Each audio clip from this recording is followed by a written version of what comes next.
There's no better way for a brand to get to know their customer, to create content alongside of them, to create community, to understand, to use the words, what's important to them today. Personally, as a consumer, I hate it when I have to go to, Reddit, to Wirecutter, to, just like reviews, like to all these different sources, try to find what I need to find about a product that I'm considering buying. I might ask an agent to go buy me toilet paper, but anything that I'm going to put on or in my body, absolutely not. When video started to become a thing in direct-to-consumer, it was very aspirational. It was very campaign. That's what people want to see. That's how you make a decision.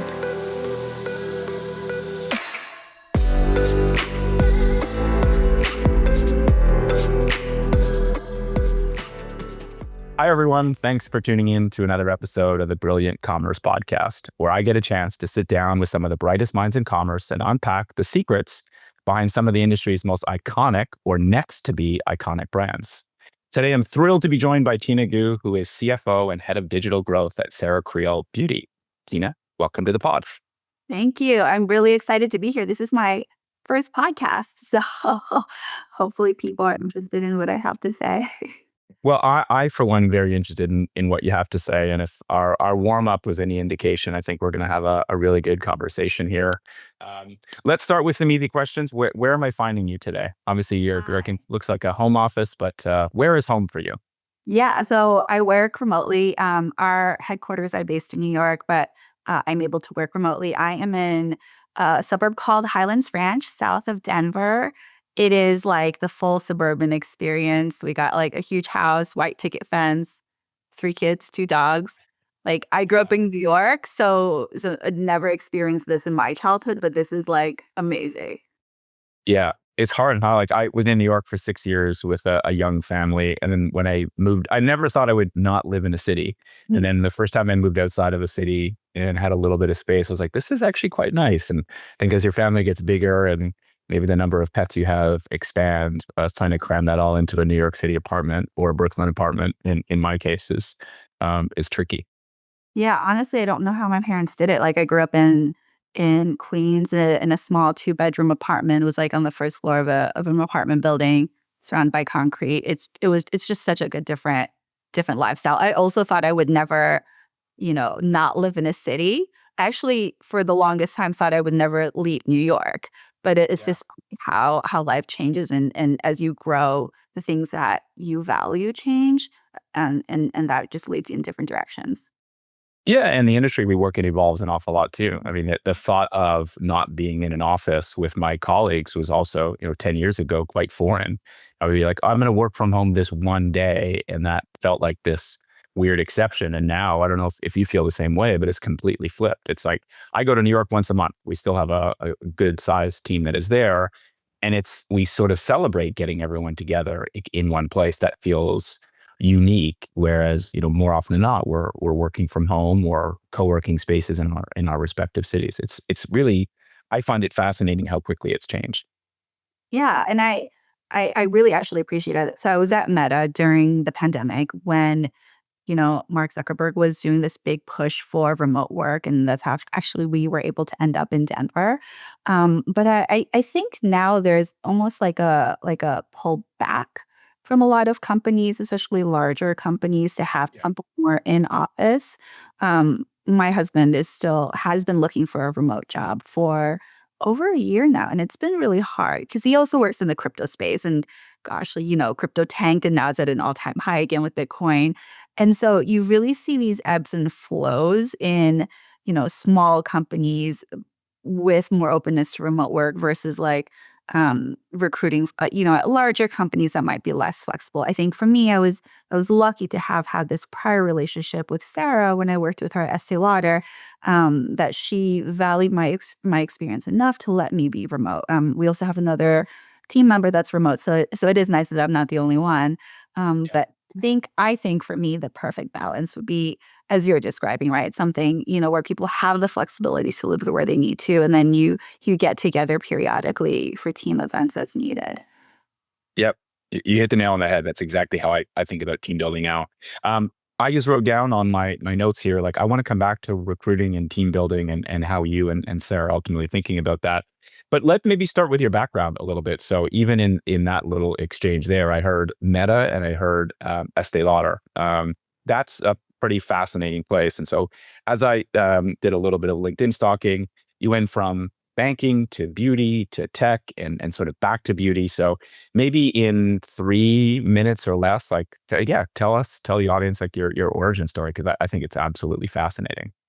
Yeah, I think I've worked across more industries than most people, and also across, kind of different functions, but always with, I guess, an anchor towards strategy and, product marketing, which has the term marketing in it, but is really more like a strategic approach to how you build products like 0 to 1, how you help scale, 1 to 10, and the way you build those products and the way you talk about them, bring it to market. So that's kind of been a good consistent theme. So I started my career actually in consulting, do consulting targeted for financial institutions. So think insurance companies, big banks.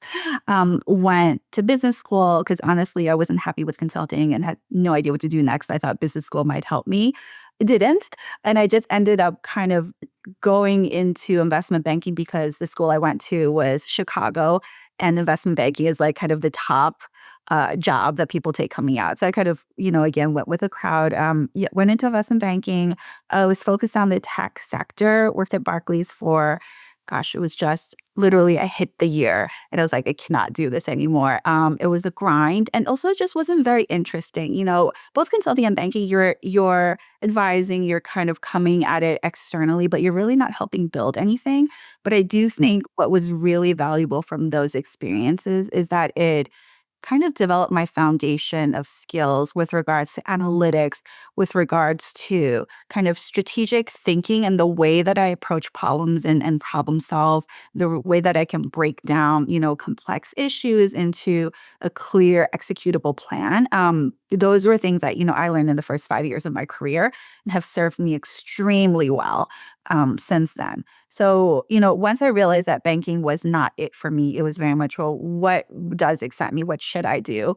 And I've kind of taken that approach at every step of my career where I didn't look to the next job as a way of like building my career, 10, 20 years. It was like, okay, like for right now, what is a good move for me? And so, knowing that I had just done banking, I thought, okay, well, something similar would be going, in-house. Um, and it was very opportunistic. A friend said that her friend was recruiting for Estee Lauder's M&A team. She was like, well, you love beauty. Why not give that a try? And I was like, oh my God, I do love beauty. This would be perfect for me. Yeah, like a 20-year-old living in New York. I was all about the skincare. I was all about the makeup trends, and so happily was able to get that job and spent a number of years in the M&A team at Estee Lauder. I think it was like 3 or 4 years maybe, and that was a really really exciting time because unlike now, that was when Lauder was actually beginning to be super acquisitive. I think that was the beginning of its major acquisition. So I worked on quite a few of them. I did all the niche fragrances, Le Labo, Frederick Malle, looked at our first investment in Asia, Dr. which they then subsequently acquired full like 100%. We were just looking at the Sephora brand, so we were looking at all the Sephora brands that were out in the space. So we did Glam Glow, for example, and I know like Deciem, which is the Ordinary, came out of that as well. So Yeah. it's just a really really exciting time.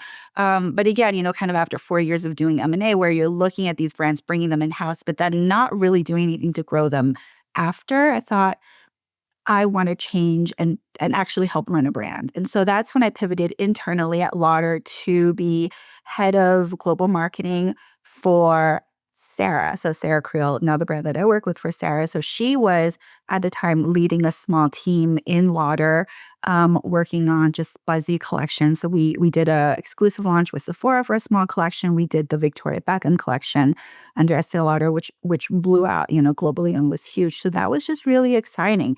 I was able to take all of my skills that I had learned, from an M&A, from consulting, and apply it to actually running a brand. So that was my first entry into marketing. Um, At the time, I really thought I would never leave New York, but circumstances change. Sarah decided to leave Lauder to actually become the co-founder and CEO of Victoria Beckham Beauty. And I, at the time, was also just feeling frustrated with big company politics. I don't know. You might have probably. Too slow?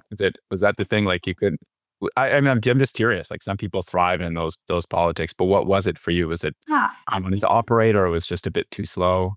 it was. Combination. It was a little combination of I don't know how to say this in a nicer way, but I think it was the quality of talent that I was interfacing with. I think when you're in these like high pressure environments like consulting, like banking, you expect a certain standard of delivery from people. Whereas like it's like, Yeah. okay, you have a deadline, you're gonna be driven, right? But in large corporates, people are kind of just checking, they're punching their card, right? They're coming in, coming out. There was just like a little lack of urgency. So I felt a lot was on my shoulders all the time. And that just isn't a good feeling, right? Like, you want to feel at a place where other people are also pushing you to excel. Yeah. Um, but also, there was a lot of turmoil, culturally at Lauder at the time. They were looking for a new head of global marketing, for the whole Lauder brand, which is where I was sitting at the time. And I think just people were not happy in general. And I certainly felt unclear about where my career would be, going internally at that time. So I thought, well, now might be a good time to leave New York as well. The dating scene there, Yeah. terrible. As like a what your 20s, it is awful. Yeah. Yeah, and so I thought, I wanna move to California. I had a lot of friends out there from business school had moved into tech, and tech, was super buzzy at the time, and, everybody was trying to get into tech or to do startups, and I was like, "Okay, you know what? This is, like, really different for me, but let me give it a try," and I was really fortunate because moving from beauty into tech, I think I feel like I've only met like one or two other people that were able to do it like at Meta or into Meta.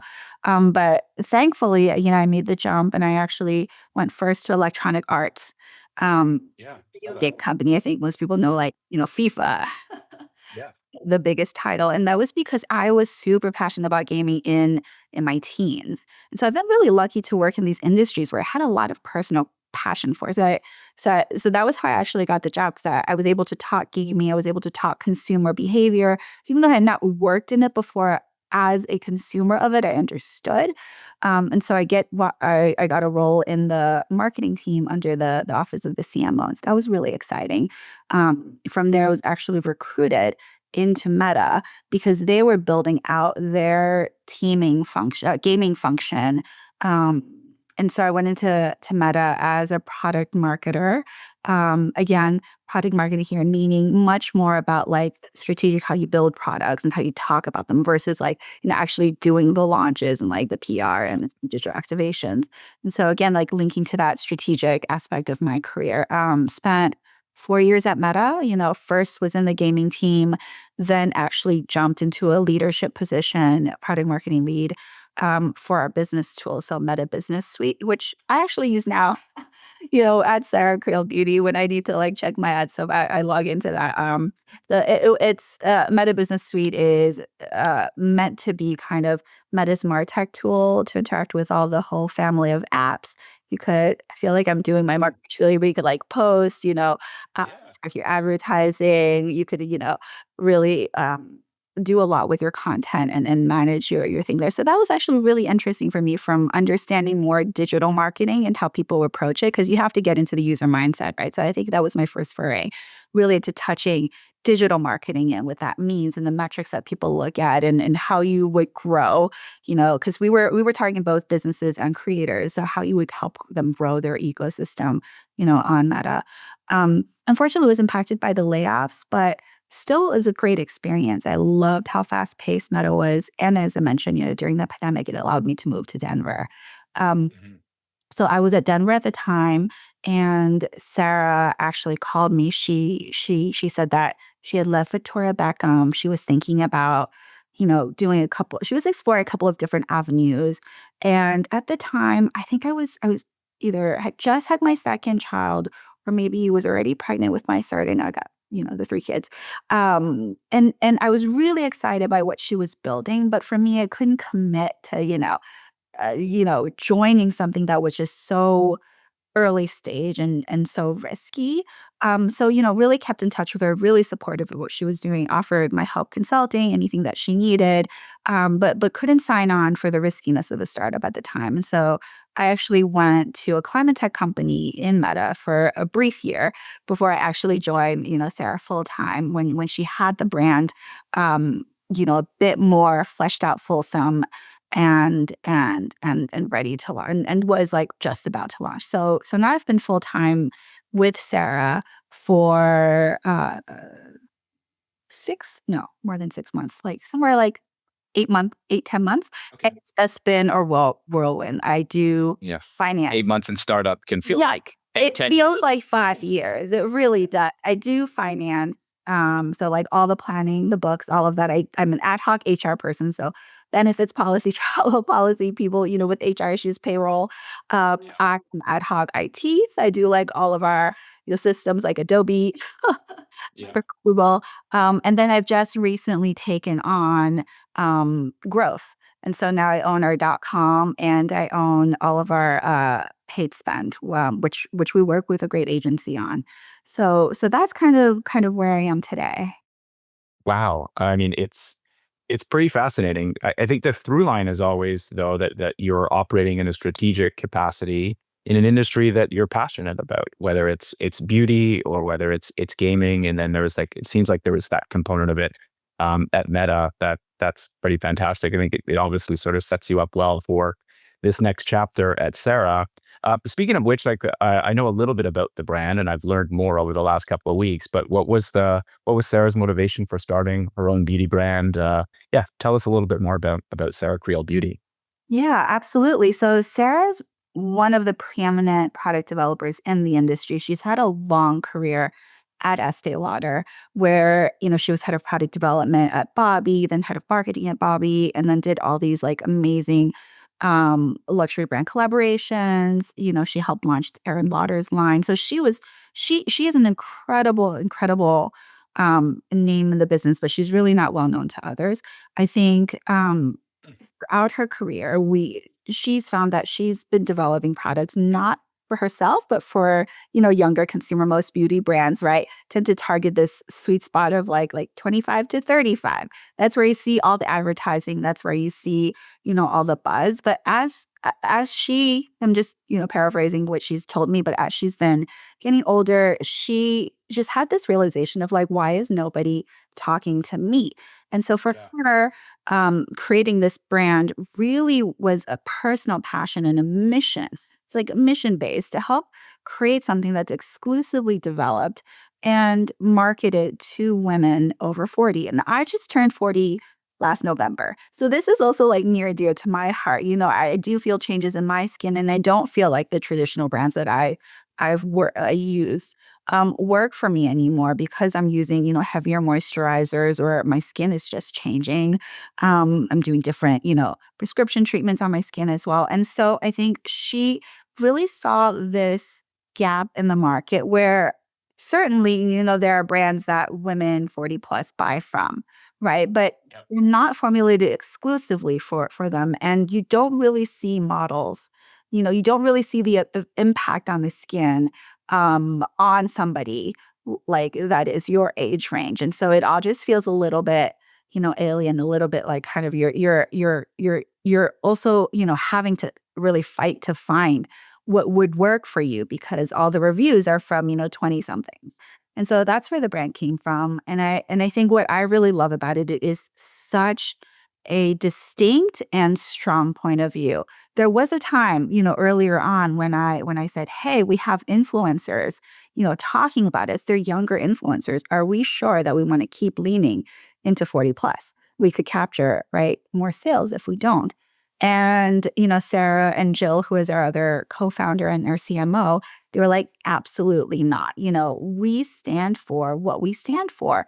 And that is really to serve this audience that's been kind of ignored, and to really give her the best education, the best products, the best tools. And so I really admire that, right? I did push. I'm like, okay, from a financial perspective, could we get more sales, right? But it wouldn't behoove us as a brand and who we are at our core. So that's kind of Sarah and the company. Yeah.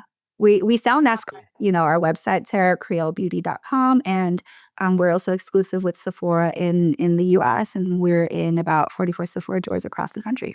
Cool. I mean, that's like, that's a, it's interesting to have that mission and to ultimately have that purpose. And I'm curious because we talked about, given your background at Estee, in a time when Estee was looking at some of these brands that were created during the sort of that first wave of direct to consumer, where it was easier to connect directly with your customer. It just so happened that those did turn out to be, you were marketing to a younger audience. But as some of those brands turn 10, 12, 13, 14 years old, their customer, I would assume, if you acquired them when they were sort of 30 years old, are now 40 or in their early 40s. The Do you have a point of view on maybe why they haven't necessarily evolved with their customers? Like, especially considering how expensive it is to acquire customers these days or to retain those customers. Are some of those brands missing an opportunity, in your opinion, to create new evergreen products or to sort of evolve along with the customers that have been there with them since inception? Yeah, I think there is a still a perception, in the industry that people want to be looking at younger models, right? They want to be aspiring, to this youthful look. You are seeing brands start to come around, but even Estee Lauder, like the mother brand, when I was working there, like they had Kendall Jenner, you know, as our spokesperson, right? And our target customer, their target customer was certainly not that, but they were trying to capture everybody at the time was trying to capture the millennial audience, which Yeah. now millennials have aged up and people are realizing, oh, that's where the buying power is. But there's still a lot of brands that are chasing kind of that Gen Z, right? I think there's just a lot of social buzz, that the younger consumers create, but there's not that much brand loyalty. And so Mhm. I think brands sometimes they get caught up in the buzz and in, what's trendy on TikTok and try to chase something and create something, right? So that they can capture a bit of that pie. But they're not really understanding like, well, you have to build for your core and who is your core and how are you Yeah. expanding? And you talked about kind of the brands that Lauder acquired at the time and how they're aging up. I mean, one of the brands that they acquired was Glam Glow, and that brand is now no longer around, right? They closed it. They weren't able to expand, the brand past this one buzzy face mask. They didn't understand actually how else to capture that consumer. And so I think that was just a perfect example of buying into, an expensive trend and then realizing, oh, well, the customer's already moved on. Um, Yeah. so I think it's just developing with more sustainability, and I don't mean sustainability in like, the environmental, point of view, but I mean sustainability in the sense of like repeatable behavior, like long-term habits and really getting into the core of consumer needs. And I just came back from New York. I was there for a 2-day, I mean, effectively like a direct to consumer symposium. And there's an awful lot of these brands that were new and some that have been there for a really long time. And it was really nice to reflect on what makes direct to consumer, to me today, still such a powerful channel. Is if there's no better way for a brand to get to know their customer, to create content alongside of them, to create community, to understand, to use the words that you used before, which is to what's important to them today. If you don't understand what's important to them today and have them be a part of the conversation to understand what's important to them tomorrow, you're ultimately going to lose them. So as you're thinking about carving out your niche here at Sarah Creal, how do you think about using the direct to consumer channel, the first party data you're collecting on your customer to make sure that you're building the right experience, you're ultimately building the right product? Um, Sephora is an important channel for you all, but how do you think about that sort of first party data usage so that you are always in lockstep with your customer? Yeah, absolutely. So I think about our D2C channel, I guess two sides of the coin was first to the consumer, right? Our brand website should be the definitive place where they can get information on the brand and really get all the education they need to guide their shopping journey. Personally, as a consumer, I hate it when I have to go to, you know, Reddit, to Wirecutter, to, just like reviews, like to all these different sources, try to find what I need to find about a product that I'm considering buying. So I want our.com to be that hub for consumers. So it's to make kind of shopping easy and seamless, and to really be the place where all of their questions are answered. They get the education they need and they're able to have a really great experience interacting with us. And that's everything from, asking for returns to searching the website for the things that they need. And so to me, that's kind of like the core experience. Whether they choose to buy the product there or not, I think it is a personal decision, right? Obviously, from the brand perspective, yes, please buy from our, .com, but we know now that customers shop from all kinds of, different places. They might, shop from affiliate link. They might shop from, the retailer of their preferred choice. But for me, D2C as that hub of education is so important. And then on the other side of like, how do we use that data? Well, because it's, the only source of true customer data that you can get, because Sephora doesn't communicate that data to us, and other retailers certainly don't either. It's really using that data to understand who are we designing for, what's working, what's not working, and using that insight across all of our channels, all of our touch points, whether that's social or, like the type of videos that we need to create, right? So, hey, if I'm getting a lot of feedback asking this question about this product, well, we need to address that. Let's create a video about it on social. If we're seeing this is a type of customer that, is really resonating with our brand, let's target that in advertising, right? Like both for our.com as well as for, Sephora. So it's as you were saying, really that hub of best source of consumer information that we can get, and then we can extrapolate that out to understand what our, larger pool of consumers really is.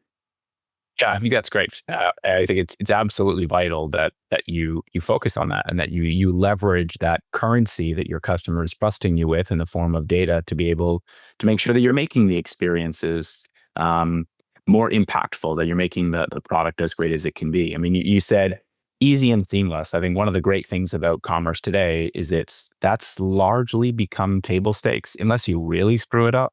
But it's easy and seamless is I don't know, that we sort of take for granted now. I remember building my first checkout in the late 90s. Like, it took a month to build a checkout. Now, I mean, you and I can probably do it before the end of this podcast, and it'll be infinitely better than the one I built 30 years ago.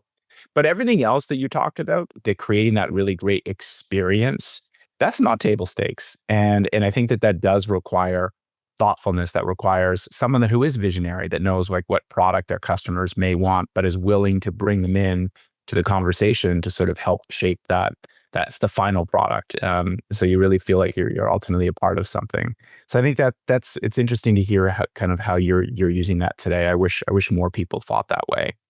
Um, Yeah, and to touch on a little bit of that, when you say, easy and seamless is table stakes, I feel like there's been a focus on that with regards to like the checkout flow, right? Like the actual like consumer flow when you're already on a site and you kind of know what product you buy. Every brand, of course, makes it as easy as they can to get the customer to purchase.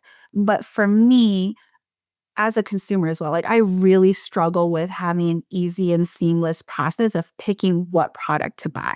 And so that's why for Sarah Creal, like our focus is going to be so much on education. It's one of our brand pillars. We're creating a lot more educational content around that. But it's that part of the customer journey that I think is often, ignored.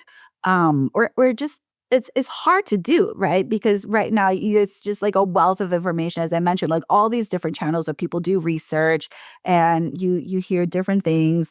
But trying to kind of unlock that piece of the journey, like before they're in that, checkout flow, like that education piece, I think getting that to be easy and seamless is the big unlock, for most brands. I couldn't agree more. And it's interesting too, like when we think through the lens of AI. And I mean, it's funny, this D2C conference that I was at, AI didn't come up all that often. I mean, the vendors were talking about it, but the brands weren't. And you sort of compare that against some of the experiences that I hear at Shop Talk. That's all people really wanted to talk about. And I have heard, I've been in direct to consumer. I've been in consumer since '97. I've been in direct to consumer since its inception. I've heard on like every 3 years, I hear D2C is dead. It's like, I don't think D2C is dead. And it used to sort of be that it was dead because of this and it's dead because of that. Now it's dead because of AI. AI is going to do all the shopping for us.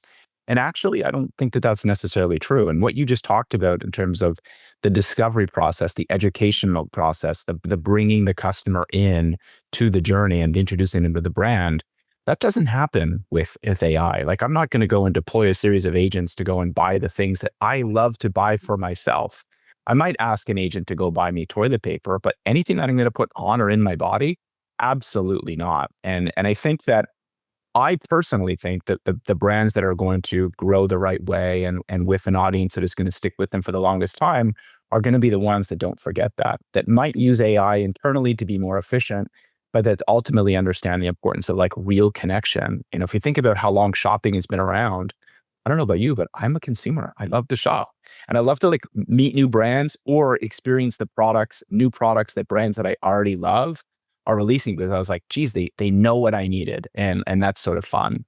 Um, so I didn't mean to go down the AI, down this path, but maybe while we're on it, I'd love to sort of like get your point of view, considering your kind of background. Like, how are you thinking about AI sort of like broadly for the industry, and then maybe more specifically at Sarah Creal, like where, yeah, are you all using it? How are you thinking about those investments? Is that how are you thinking about? I guess what I really want to know is how are you thinking about leveraging AI to strengthen the connection that you have with your customers today and the customers that you want to have tomorrow?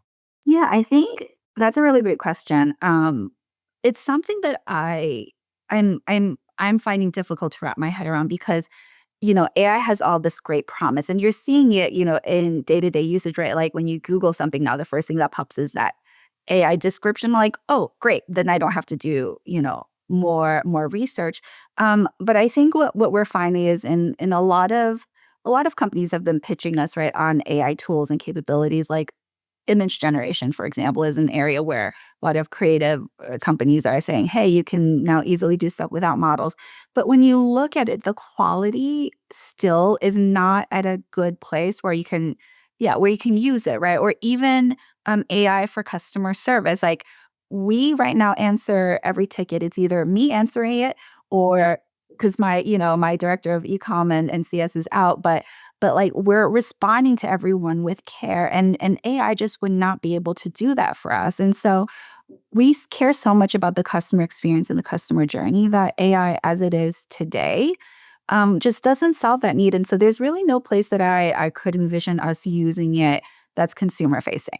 But Mhm. really excited about AI is on the back end. So on the finance front, where could AI help me with projections, help me with better analytics, right? Like data is something that I do trust or would trust AI with. And so now, a lot of platforms are putting AI into their capabilities. I think we're just starting to see how those might play out. So that's really where I'm really excited on the Yeah, back with when it comes to like numbers.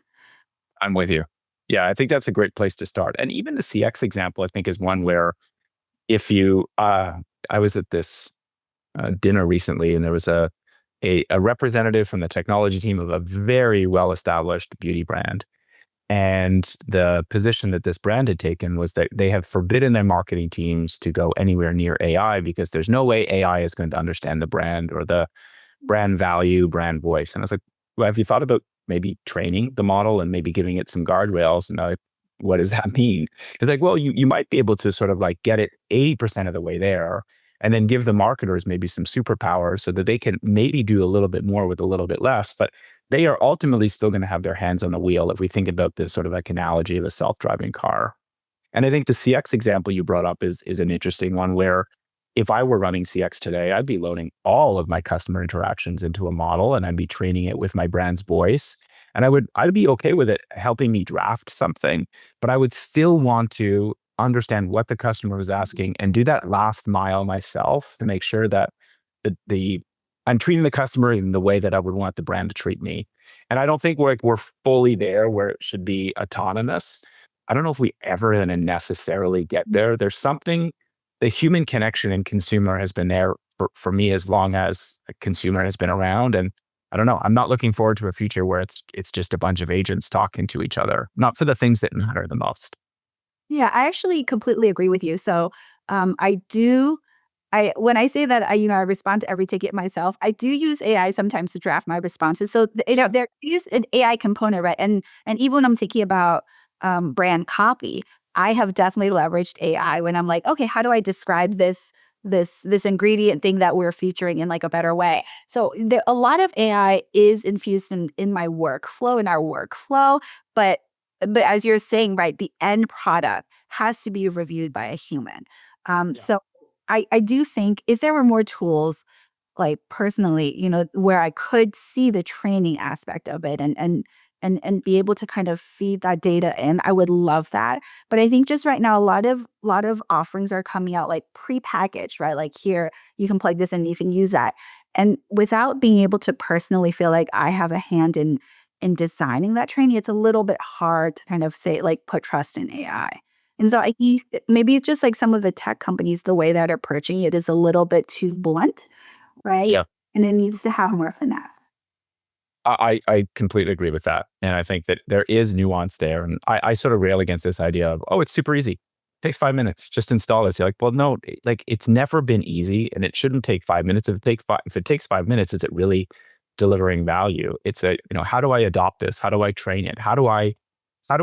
Yes, over time I want to completely reimagine my workflows, maybe, but how can you add value to my workflow today so that I can get through these things better, or I can pay more attention to the customers that matter most that are going to help me go and get other customers. And I think like, I sell software. So, I mean, I need to be careful about this stuff too, but I think the more intellectually honest we can be around what adoption looks like and the amount of investment that you need to make to train it so that you can actually extract real value from it is important. And I wish I saw more companies talking that way that are really selling software. And then, the smart buyers, and I put you in the category of someone who's a really smart buyer of software, asks the right questions and understands where the value is and is realistic. And I think, that's where you're going to start finding the right tools that are very additive to what you're doing, as opposed to telling you you're doing it completely wrong. And if you don't plug these 25 things in, you're going to be left behind. I just don't think that's the case. Yeah, I completely agree. Cool. What have we not talked about? I'd love to maybe sort of get your take on, I don't know, if you had a minute to make a super bold prediction, perhaps non-AI related, on the future of commerce. What would it be? Where do you see Sarah Creal in 3 years, and how did you get there differently than maybe you would have gotten there 10 years ago? Yeah. Gosh, I I feel like some of the trends that I'm seeing now that we are trying to really lean into, and not necessarily new, but I feel like, companies are still to adopt. One is video, being really video first with your content. I think even as a consumer, when I'm going to websites, things are still very like static image. But for example, couple weeks ago, couple months ago, was shopping for a new double stroller, and I needed to see how they work. Like, Yeah. how is it gonna function, right? So I go to YouTube and I do my research there. The brand website's still just static images. Maybe there was like 1 or 2, D2C brands that had, videos, but they were very, like, lifestyle. And so I think video is something that consumers are really leaning into. Short form video is just how we consume content nowadays, right? Instagram, like, you're looking more at the reels now. It's like the videos that catch your attention. TikTok, God, I can't talk about TikTok enough, but, video, I think video as an asset, as the primary asset, is something that brands just generally need to be leaning more into, and I think that I see that for our future. I Mm. see that for hopefully for a lot more brands, because as a shopper, that would just make things so much easier for me. Um, you I know love that.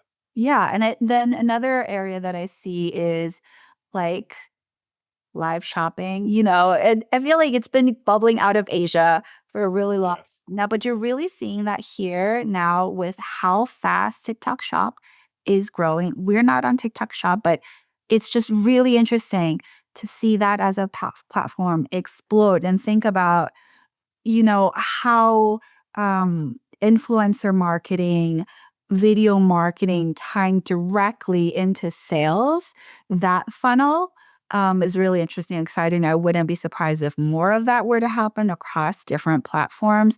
And if those became like genuinely large retailers at some point, maybe not in 3 or 5 years, but you can definitely see that happening. I just think there's a lot more just a lot more like need for these interactive assets and like Yeah. that link into shopping.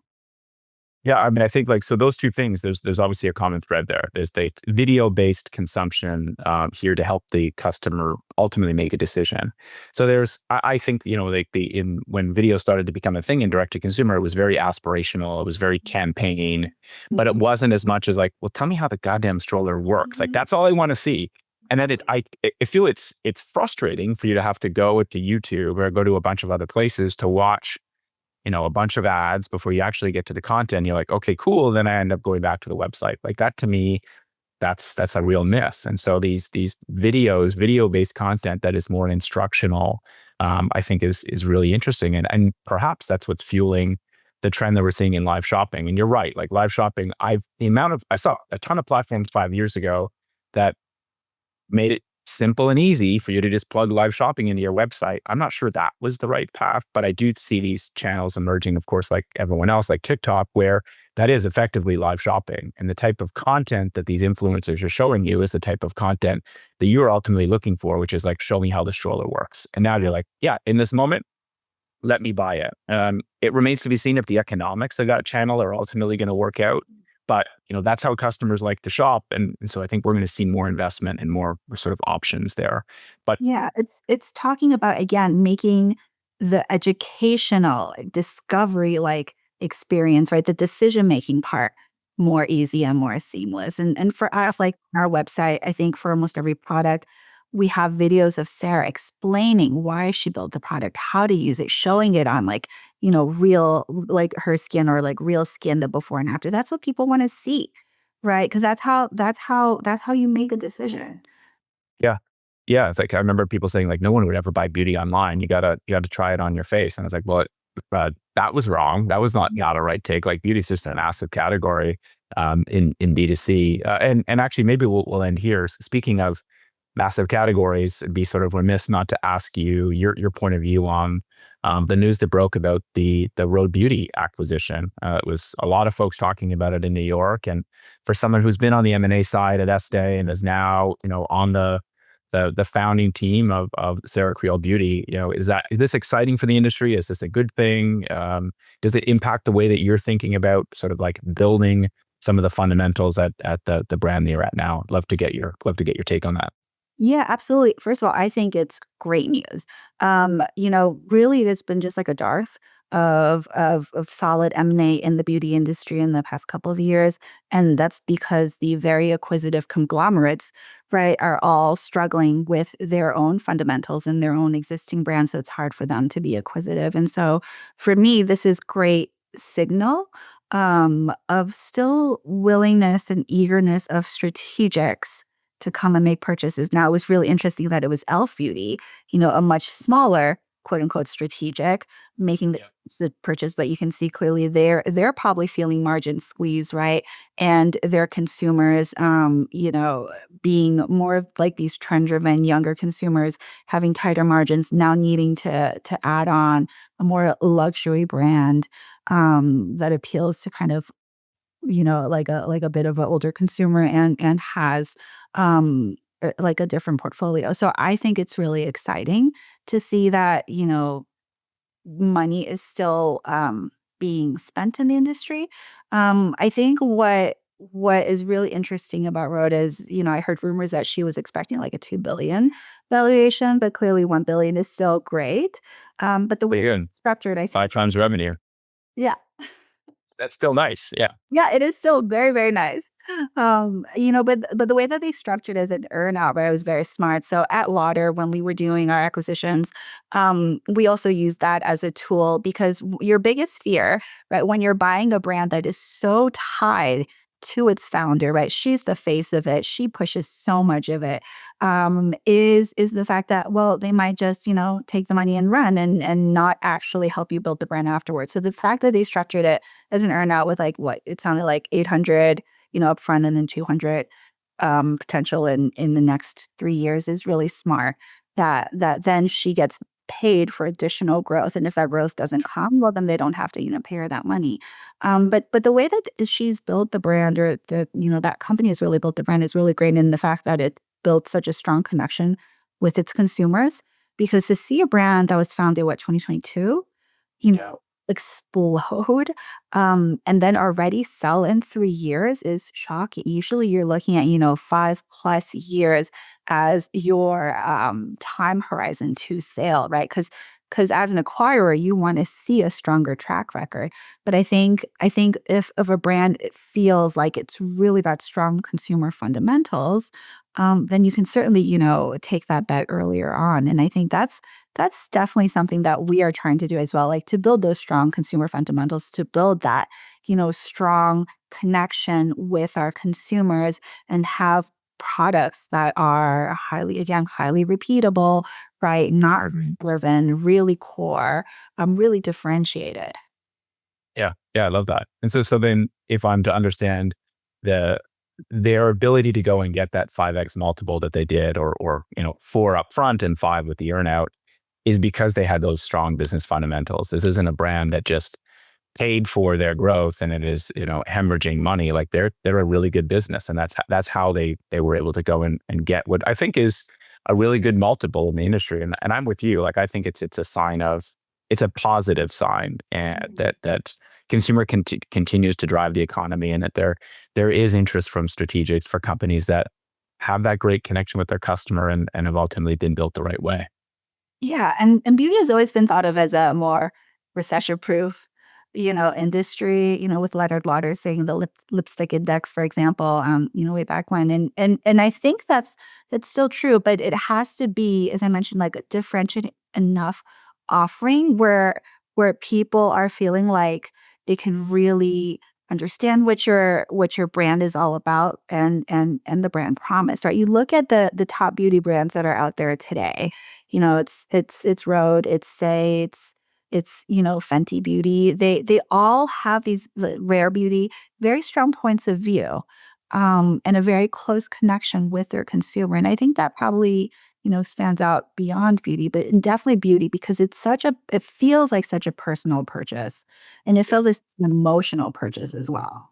We always talked about that at Glossier. It was a very personal and emotional experience. And what I always found so fascinating about the community was a willingness to share your personal routine.